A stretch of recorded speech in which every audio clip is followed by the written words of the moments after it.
I'm Sharon Brett Kelly, and today on The Detail I'm at Whakapapa Ski Field on Mount Ruapehu, and it is a spectacular day. No cloud, a dusting of snow up on the highest peaks, and no wind. And there's a steady trickle of tourists coming up here, buying their tickets to go on the gondola. Some are just out for a walk. Actually, there's a cyclist heading off down the mountain.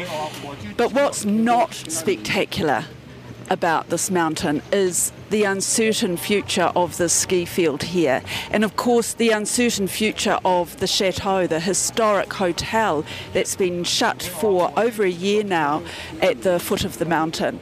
Disappointment, frustration, a lack possibly of consultation. It's an impending feeling of doom in some quarters, but in others there is hope. Waikato Times senior journalist Matthew Martin has been covering the mountain and its troubles since August 2022, when 100 workers at Turoa ski field lost their jobs. Later, he'll tell us more about the impact on the region. And Newsroom's business reporter Andrew Bevan has written more than 30 stories on the twists and turns of the ski fields, the collapse of the operator Ruapehu Alpine Lifts, the creditors owed $70 million, the on-again, off-again buyers, and the millions of taxpayer dollars to bail it out. Yeah, it's very complicated. I mean, you've got multiple government departments, multiple ministers, you've got the receivers, you've got the liquidators, you've got the people who paid to build the Skywalker gondola on Whakapapa, you've got the life pass holders. And then obviously Mount Ruapehu is so important to so many different iwi and hapu groups who do need to have a say. I mean, you know, it's thought of as an ancestor, not a mountain. It's very important. What's the latest on the ski fields? So the Department of Conservation is currently going through a process to approve a buyer for Te Roa to operate in the Tongariro National Park. So if that goes through, Te Roa will have an owner, but there's no real answer for Whakapapa. Who's running it at the moment? So it's being run by receivers appointed by MB and its regional development arm, Kānoa. So it was previously being run by PwC, who were liquidators basically appointed by the company. But the government bought some debt from ANZ for $1, $13 million of debt for $1, and appointed its own people to run the thing as it wants. Let's recap on how it's come to this and why it's so complicated. So, back in, late 2022, Ruapehu Alpine Lifts, which was operating both Whakapapa and Turoa ski fields, went into voluntary administration. Yeah, so basically they had COVID and then, you know, they're down on their luck. It's been hard to get those numbers through, and then they just have a bit of a shocker of a season. They don't have the money to keep things going. And they call in voluntary administrators who sort of come in and they try to find a path forward for the company. Those voluntary administrators, we sort of came to know them quite well, especially John Fisk from PwC. Yeah, they came in, and I guess so many people were just so interested that these administrators, liquidators, who you sort of think as backroom operators really are, probably getting bothered by the media every day. I felt a little bit bad, actually. So what was their job? So John Fisk and Richard Nacey come in and they just start running the business. Basically, you know, the business still has its directors and, you know, the management stays the same, but John and Richard are basically in charge. They're saying, all right, we're going to do this season, we'll allocate this much money to that, and basically we're going to try to sell the thing. Find buyers for it. Were they successful? There were some favoured buyers last year. The future of skiing on Mount Ruapehu may have been saved. News Hub can reveal 2 separate bids are now likely to be recommended to Cabinet. We can reveal that MB has given the nod to Pure Turoa. Whakapapa will likely be taken over by a private equity firm with links to South Island businessman Tom Elworthy. And so there was a vote of creditors to approve those buyers, and that failed. And it failed in quite an interesting way that was, when you look back, inevitable. Because there are 14,000 people who bought life passes to the ski field, and they all got to vote on the future. So the numbers were obviously just overwhelmingly swayed to them. But the government had the money. And so there was this sort of stalemate situation where the government's thing didn't pass, and then the Life Pass holders' motion didn't pass either because the government vetoed that. And maybe that makes it sound a little bit complicated, but nothing was ever going to happen. What was the next step? It went into liquidation. Ruapehu Alpine Lifts will file for liquidation today after two options to take over management failed to gain enough support among creditors at a crucial meeting yesterday. And the coming days are pivotal as the liquidator tries to sell the assets of Whakapapa and Turoa ski areas to two separate bidders. Yeah, it went into liquidation, it means the company is basically insolvent, can't pay its bills. The voluntary administrators say, okay, we're in liquidation. We're now in a position where we can sort of break it up, strip it, and they just have more control. Nothing changed. Basically, everything is the same under liquidation as voluntary administration. It might have a different name, but it seemed like the process and the path forward was essentially the same. So who are these creditors who are owed $70 million? Yeah, so you've got MB, the Ministry of Business, Innovation and Employment's regional development arm, Kānoa. So that's owed about $42 million. So that's the original debt, the debt it bought from ANZ, and sort of various bridging loans that I'm sure we're all pretty aware of. Yeah. The gondola bondholders are owed about $14 million. Then you've got the Life Pass holders. You've got people who work there, probably, their holiday pay. And trade creditors as well, I assume. So that's people who have to come in and maintain the mountain. The government is a main creditor. Just last month, the government put in more money, and Shane Jones, the Regional Development Minister, said, that's it. This is the last chance saloon allocation. I've been advised by the advisors that there is a live deal pertaining to Turoa. On the other side, Whakapapa, that's a bit more complicated. Where are we at in terms of how much the government has poured into it? I think we're at about $20 million now. Right. You really do lose track. That's not counting Provincial Growth Fund. Yeah, the Provincial Growth Fund invested in the gondola project. That $20 million figure is post-administrators, which is eye-watering. With the Life Pass holders, they need to put in a bit more cash to continue to be Life Pass holders. I think so. I think the expensive free ride on the Life Pass is about over.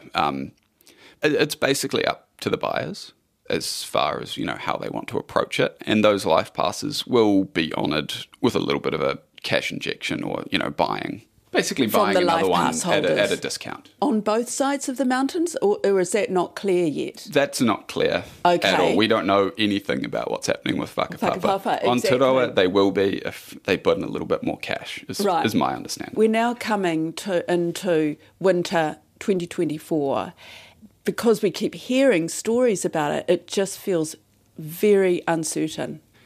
Absolutely. We know who's going to buy Turoa, but even that, there's a layer of uncertainty, right? You're talking about the concession for pure Turoa, but I don't understand why the concession is such a complicated thing, that it's not just a matter of it being transferred from the previous owners to these owners.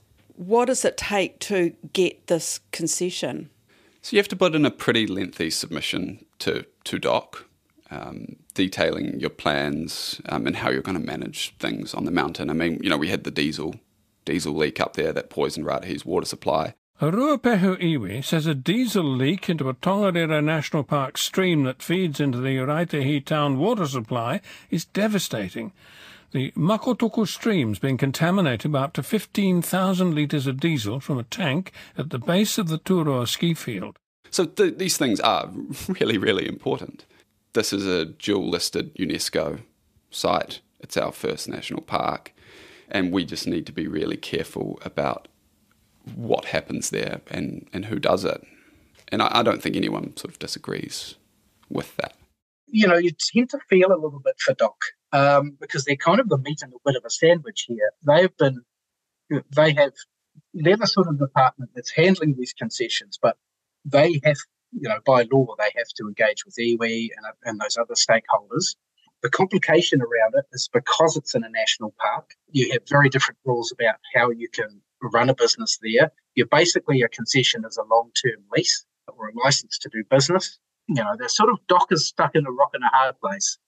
They are negotiating to look after a national park, to make sure that there's no adverse effects upon that park. But they also have to think with a business hat on, and who's going to be doing the bit, who's going to run the best operation on the mountain, basically who they can trust to look after the natural beauty of that area. Now, before I head down the mountain to the chateau, let's recap. Pure Turoa looks to be the next owner of Turoa ski field, if it gets the DOC concession. No new buyer has been found for Whakapapa. It's still being run by the liquidators.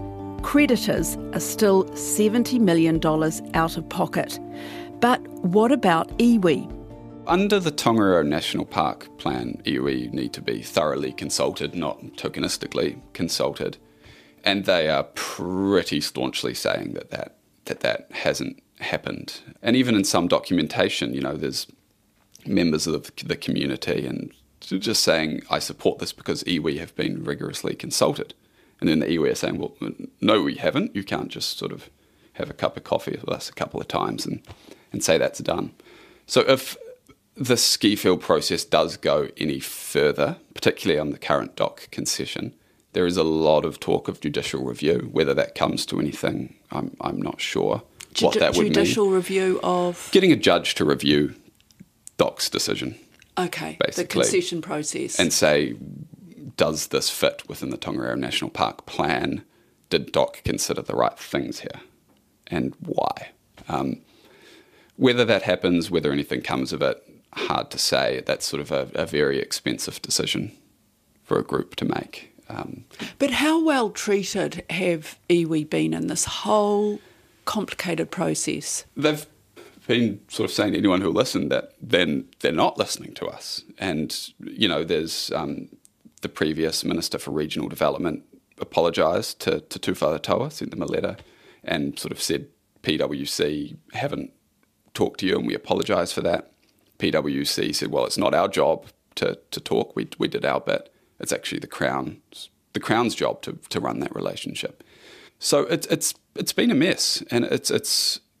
I think there are members of that community who are quite devastated about the whole thing. In itself, the place of iwi is complicated because there are so many different hapu, depending on which side of the mountain you're on. Absolutely, and far more fractionalised than that even. And even the tributaries that come off the mountain. So, the Whanganui River, the mountain is incredibly important to groups the whole way down. And there are active treaty settlements over the mountain. So you've really got to think the government and Crown Māori relations groups really will be watching this closely. Do the different Māori groups have different interests, i.e. are they not united on what they want for the mountain? By and large, I think they would share a similar vision, which is let's do this carefully and make sure we are listened to and taken seriously. And you've got to think these groups probably weren't in that position in the 50s, 60s, 70s. There are some groups who are more sort of, they're not opposed to Pure Turoa buying the operations. Yeah. But again, they still want to see it done carefully. They want to be reported back to on issues such as, contamination and air quality. But even within that, with Pure Turoa taking over Turoa itself, there is an issue. There's a challenge to the name. Yeah, the Turoa name comes from a famous leader of the area whose ancestors are still around today, Hayden Turoa. He's been very active and vocal in this whole process. And perhaps it wasn't such a big deal when it was a not-for-profit or, more of a community organisation like Ruapehu Alpine Lifts was. But then suddenly you've kind of got private equity coming in and buying your name. And I can imagine that's maybe quite daunting. Tūwharetoa, at one point, weren't they looking at buying Whakapapa ski field? They did announce that. The Riki announced that, but it got walked back pretty quickly. I think they engaged some people to have a look at it. some consultants and said, this doesn't really make sense. Why don't they? I mean, there are some very wealthy iwi. I think running a ski field is really hard, and unless it's a passion project, it's probably, these are savvy business operators. It's probably better to put your money somewhere else. You'll probably get greater social outcomes somewhere else, better returns as well. In terms of iwi, and I wouldn't like to speak out of turn, Tuwharetoa is a major iwi around that mountain, and their various hapu have different interests in either side. But they all look at Ruapehu as an ancestor, as a living person. It's often referred to as koro, as grandfather. And I think that's a really important thing to take on from people, is that locally we think that this is a living person. It needs to be treated with respect, and that respect needs to filter down to the living people on the land. I'm at the base of the mountain now looking at the Chateau Tongariro, and it sadly is looking pretty shabby. The paint is cracking and peeling. It just looks like it's in dire need of a serious upgrade. But as we know from the headlines just in the last, week or so, there are headlines like Chateau Tongariro, are there plans for this grand old dame or not? Grand Chateau Tongariro bidders need more certainty from the government. That's according to the mayor of this area, Western Curtin. Haunting photos emerge of derelict Chateau Tongariro, and Prime Minister Christopher Luxon reveals more pressing priorities than Chateau Tongariro. And there's also a recent story of a painting in there, potentially worth hundreds of thousands of dollars, sitting inside in the lounge there. And it's reportedly drooping, cracking, deteriorating, kind of a symbol of really what's happening to this building. The Chateau was handed over back to DOC on March the 9th of 2023. So that was 6 months after rumblings on ski fields occurred. And then, of course, the double blow of the Chateau being closed just before winter was not ideal either. Yeah, so it was owned by the government until the 90s. It was actually built by Fletcher Construction back in the 20s, which is nuts when you think about it. But yeah, it was owned by the government until the 90s, when it was sold to a Malaysian corporation that just owns all sorts of things. They own car distribution, they own palm oil plantations, they own property, they own hospitals and hotels, evidently. Well, they bought the hotel and leased the land underneath it. That lease is now expired. They haven't renewed it with DOC, and I think negotiations there are all ongoing. I mean, if I knew what was happening, I'd have a great story on my hands, but I don't. But they've put a lot of money into it over the years. I mean, they did it up in the 90s, they extended it in the 2000s. And then, seismic issues popped up. Tourism got really hard through the pandemic, and they were selling room nights for dirt cheap. Yeah. It's just not a good place to be. So right now, DOC has control after that lease expired. If you don't own the land, you can't operate the hotel, and I guess you can't operate the hotel anyway because it's falling to pieces. So, Andrew, what are the options for the Chateau? The best option is finding a buyer who's willing to take a chance and sort of restore it to its former glory, as it were. Otherwise, I guess the government does it up and then tries to attract someone in, but I don't see that being a popular option. And then the third option is damn the heritage and bowl it over, but, they're saying they won't do that.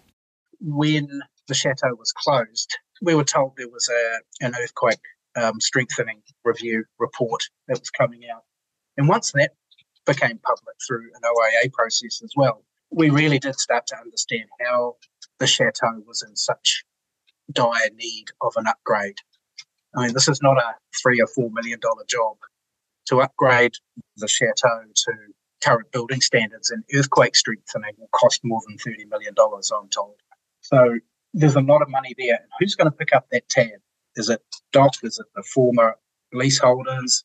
Is it the new owners? Who knows? Do you want to buy a building that's got $30 million worth of problems? That's the question. And it's a big question. What do people want? What do the local people want to happen? Well, I think, it's overwhelming. The local people want ski fields. and they want the opportunity to run that part of their winter season on whakapapa and tūroa. It's hugely important for a lot of those businesses who haven't sort of pivoted to the summertime activities, like the ski hire places and that sort of thing. And they've built those businesses around the ski fields, and it is their livelihoods. And obviously, they are desperate to know, for a start, who's going to be running each field, or if both fields will be run separately or together. But I think the underlying feeling, they really want those ski fields open and running for as long as they can.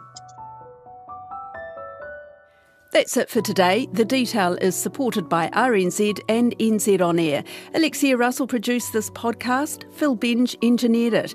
Thanks to Andrew Bevan and Matthew Martin.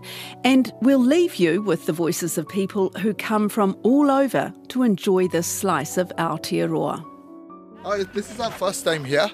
So we were eager to come over to Mount Ruapehu for a long time now. So just wanted to have a feel of it.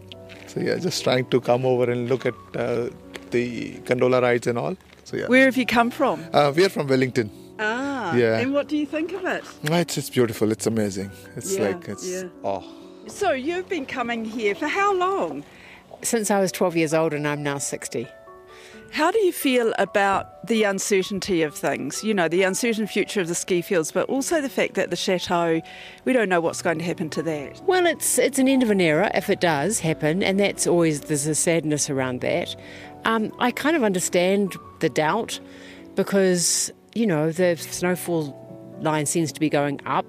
And the complication of the iwi and the dock, and we've done some hiking here in the last couple of days, and it is pristine, it is stunning, and you do see that a ski field is quite invasive on a mountain. But at the same time, I'm a skier, so I love that option of being able to also ski here. So it's complex. It's a shame that, particularly with the chateau down here, it's a real shame that that's not operating, because that's a landmark place, yeah, and certainly with I don't know whether it's global warming or not, with the seasons being a bit tricky for the ski people, it's pretty tough, yeah. And whether the government should be pouring money into it or not, I don't really know. Even if we don't know what's going to happen to the ski field, do you think it's got a future? Definitely, it's got a future. Has to have. It's an icon. It's it's a big mountain in the middle of the island. It's a real attraction. Yeah, definitely got a future.